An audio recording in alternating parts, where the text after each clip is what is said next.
Hello friends, welcome to channel. आज हम बात करेंगे ट्रिग्नोमेट्री के बारे में।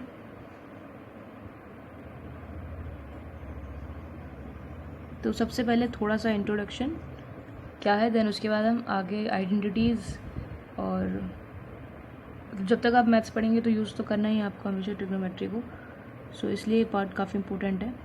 तो ट्रिग्नोमेट्री का जो यूज़ है वो सबसे पहले क्या है, ट्रिग्नोमेट्री जो है वो ब्रांच ऑफ मैथमेटिक्स है। तो सीधी सी बात है, पता है मैथ्स के अंदर स्टडी करते हैं इस चीज़ को। इसके अंदर हम क्या करते हैं, स्टडी करते हैं relationship between sides, length and angles of triangle. ठीक है, ये कोई ट्रायंगल है, इसके साइड्स और इनके बीच में जो एंगल है, इनके बीच रिलेशनशिप के बारे में स्टडी करते हैं। और जो ज़्यादातर हम जो यूज़ करते हैं, जो हम देखते हैं, राइट एंगल ट्रायंगल के में पढ़ते हैं हम ज़्यादातर। ठीक है, तो कौन ट्रिग्नोमेट्री को में जो हम पढ़ने वाले हैं वो 6 रेशियोज़ होते हैं। साइन, फिलहाल मैं थीटा लिख दूँ, समझ में आ जाएगा आपको। Cos theta, tan theta, sec theta और कोसेक थीटा और कॉट थीटा। तो ये ट्रायंगल्स, ये ट्रिग्नोमेट्रिक रेशियोज़ हैं, 6 ट्रिग्नोमेट्रिक रेशियोज़। ओके, तो इसमें क्या होगा, सबसे पहले जो राइट एंगल ट्रायंगल है, आपको समझ पा रहे हैं, 90 डिग्री का एंगल है। इसका नाम लेट्स से क्यू और एस करके है। यहाँ पे कोई एंगल थीटा फॉर्म हो रहा है। ठीक है, तो यहाँ से अगर हम फाइंड करें साइन थीटा, तो मैंने पहले इसलिए थीटा लिखा है, तो साइन थीटा क्या हो जाता है, तो ये तो आपको पता होगा कि जब यहाँ एंगल ये है तो इसके सामने वाली जो साइड है वो परपेंडिकुलर होगी, और जो इससे लगी हुई साइड है नीचे की तरफ है वो बेस होगा इसके लिए, इस वाले एंगल के लिए, इस थीटा एंगल के लिए। तो साइन थीटा क्या हो जाता है, परपेंडिकुलर, ये हो जाता है बेस, ये हो जाता है हाइपोटेनियस, परपेंडिकुलर अपॉन हाइपोटेनियस। ठीक है, और एक पाइथागोरस थ्योरम भी है राइट एंगल ट्रायंगल के लिए, जो हमने पढ़ी है, P square B square is equals to H square होता है, ये भी आपको पता होगा। ठीक है, तो ये बात है इसमें। ओके,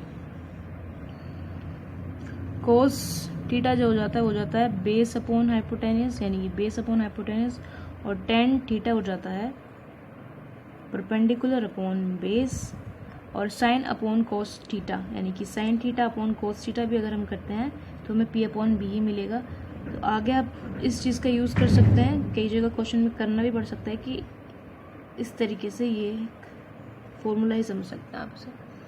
ठीक है, ओके, अब बात करते हैं कुछ और ट्रिग्नोमेट्रिक रेशियोज़ की, जिसके अंदर हम साइन थीटा का इनवर्स कोसेक थीटा है, जो हो जाता है हाइपोटेनियस अपॉन परपेंडिकुलर, और सेक थीटा क्या हो जाता है, हाइपोटेनियस अपॉन बेस, और कोट थीटा क्या हो जाता है, base upon perpendicular, cot theta. ये थीटा के कॉरस्पॉन्डिंग बात कर रहे हैं हम। ओके, चलिए ये नोट करें आप। इसके अलावा एक चीज़ और देखते हैं,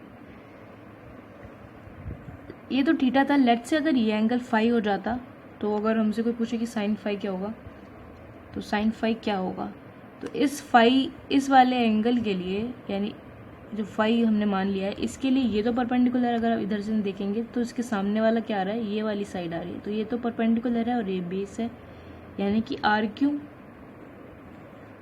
अपॉन हाइपोटेनियस क्यू एस, तो ये साइन फाई हो जाएगा। इस तरीके से बाकी सिमिलर एंगल्स फाइंड कर सकते हैं, कॉस फाई, टेन फाई। ठीक है, तो इसको नोट करें। साइन थीटा का इन्वर्स हो जाता है 1 अपॉन कॉसेक थीटा, इस तरीके से याद रखते हैं, और कॉस थीटा हो जाता है 1 upon sec theta, tan theta होता है 1 अपॉन कॉट थीटा, एक ये चीज़ और याद रखनी है, और cos theta upon sine theta is equals to होता है कॉट थीटा। ठीक है, इसके बाद हम बात करें ट्रिग्नोमेट्रिक आइडेंटिटीज की।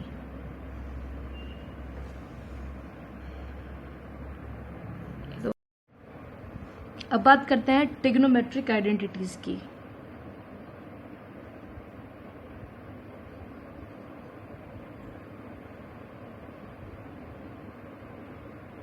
तो सबसे पहली जो आपने पढ़ी होगी आइडेंटिटी, वो होगी sine square X plus cos square X is equals to 1।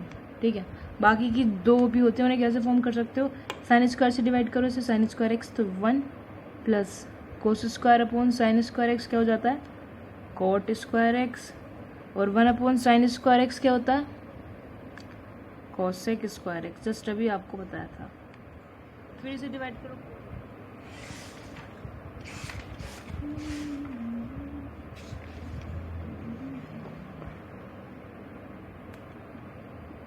Note कर लेना।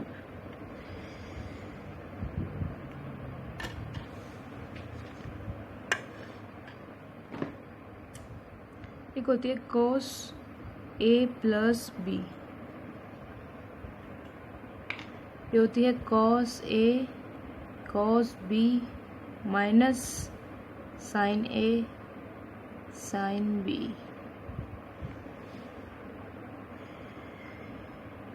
फिर एक cos a माइनस b, तो वो क्या हो जाती है cos a cos b plus sine a sine b। ऐसे साइन में भी होती हैं, साइन a प्लस b, तो sine a cos b plus cos a sine b। थोड़ा सा ही आपको याद रखनी पड़ेंगी। Then sine a minus b, sine a cos b minus cos a sine b, ये होती है। ओके, इसके अलावा tan में होती है tan x प्लस वाई। तो आप चाहो तो निकाल सकते हो यहाँ से, मैंने बताया था आपको साइन x प्लस वाई का फॉर्मूला बताया, और कोस x प्लस वाई। तो ये बेसिकली tan के इक्वल होता है, लेकिन इस तरीके से करोगे तो काफ़ी लंबा प्रोसेस हो जाएगा, तो आप इस तरीके से याद रख सकते हो, tan x plus tan y 1 minus tan x tan y, and tan x minus y, tan x minus tan y 1 plus tan x tan y।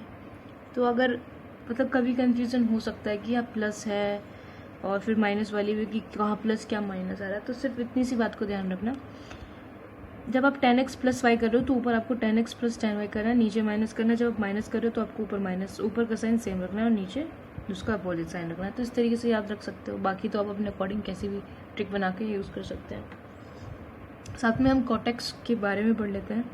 Cortex plus Y वो क्या होती है, cot x cot y minus 1 upon cot y plus cot x. ठीक है जी।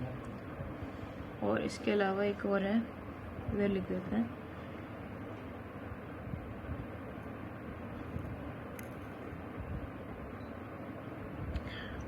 Cot x minus Y, वो क्या होगी, cot x cot y, या प्लस माइनस हो रहा है तो सिंपल चेंज +1 हो गया, upon cot y minus cot x. अब एक चीज़ नोटिस कर सकते हैं, मैं यहाँ पे लिखा था कोट एक्स प्लस वाई, तो हमने ऊपर cot x plus cot y -1 करा, देन फिर हमने cot y plus cot x से लिख दिया।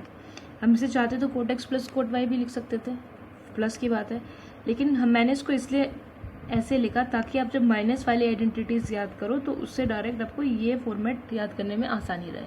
बहुत सिंपल सी चीज़ है, ठीक है, तो इन्हें नोट कर लो आप।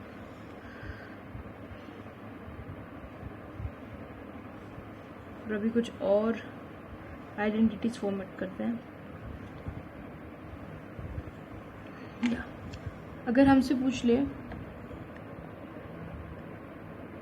tan 2x, तो तब क्या करें, तो वेरी सिंपल, कैसे लिख सकते हो आप, इसे लिख सकते हो tan x प्लस एक्स लिख सकते हो और यहाँ पे लगा सकते हो, तो यानी कि tan x plus tan x, इस आइडेंटिटी में लगा दिया है 1 माइनस tan x 10x। ठीक है, तो ये क्या हो गया 2 10x 1 माइनस 10 स्क्वायर x। इस तरीके से याद रख सकते हैं। अगर कभी भूल जाते हैं 10 to x का फॉर्मूला डायरेक्ट, तो आप इस वाली आइडेंटिटी को याद करें और इसके अकॉर्डिंग आप इसको फॉर्म कर सकते हैं। ठीक है जी, चलिए ऐसे अब cot 2x जो है खुद फाइंड करेंगे और नोट डाउन करेंगे। और अब करते हैं अभी कुछ और इम्पोर्टेंट आइडेंटिटीज़ जो आपको डायरेक्ट क्वेश्चन में यूज़ करनी पड़ेंगी, उनकी बातें करते हैं।